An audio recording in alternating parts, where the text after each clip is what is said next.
About a month before the withdrawal of the British Army from Israel, the British authorities handed over the fortress of Nebi Yosha to the Arabs, as they were the majority of the population in the region. The fortress is located on a bare, rocky mountaintop, covering the roads to the north of the Hula Valley, Manara, and Ramot Naftali. On April 20th, 1948, at 2 a.m., the assault forces left Jehule, led by David Dudu Cherkassky, commander of the Daphne platoon. This platoon included a sapper squad, 3 intrusion teams, a close cover squad, and a team securing the rear flank. Following a prolonged organizing of the troops, they began moving west through the very steep Wadi Jehule. The 2 deception units moved up in buses to the first curve of the road to Nebi Yosha.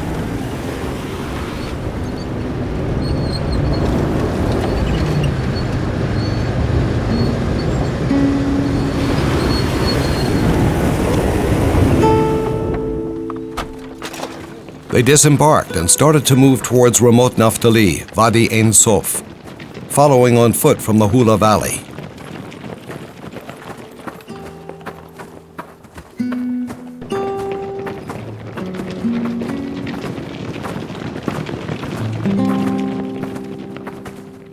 From Ramot Naftali, the company commander led his men north, skirting the hills adjacent to Kadesh Valley.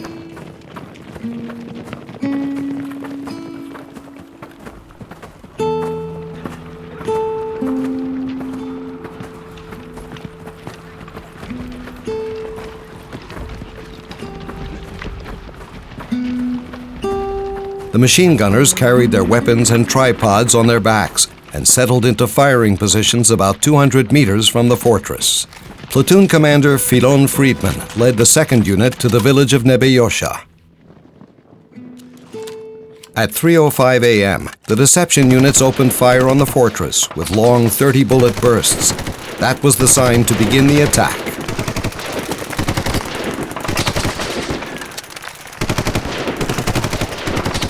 When the shooting began, the main assault force deployed north of the fortress, safely distant from the wall, which was planned to be breached, and the sappers began cutting the fence. The cutting took too long. Since it was feared that the sun would rise and rob the forces of the advantage of fighting at night, it was decided to blow up the fence. The explosion revealed the position of the attackers and eliminated the element of surprise.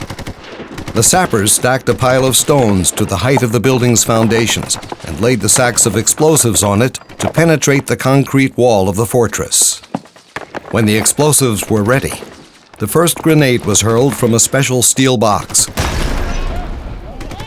2 of the sappers were hit.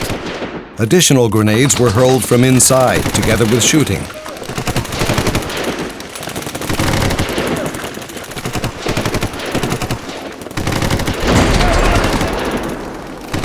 Dudu ran to the wall, shot into the grenade box until he too was injured. He gave the order to detonate the explosives. But all around him were dead or wounded comrades, and no one knew how to detonate. The remaining men began to retreat under cover of the machine gunners.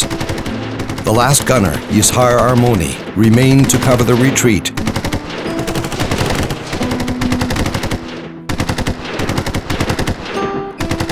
He kept firing until he too fell silent. The firing intensified.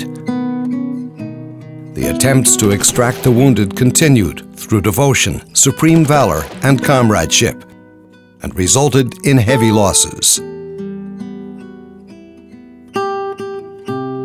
22 men from the company fell during the 2nd attack on Nebi Yosha.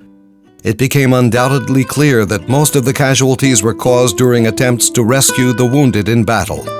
It was the brotherhood of the warriors which characterized the best of them, even more than the enemy's fire.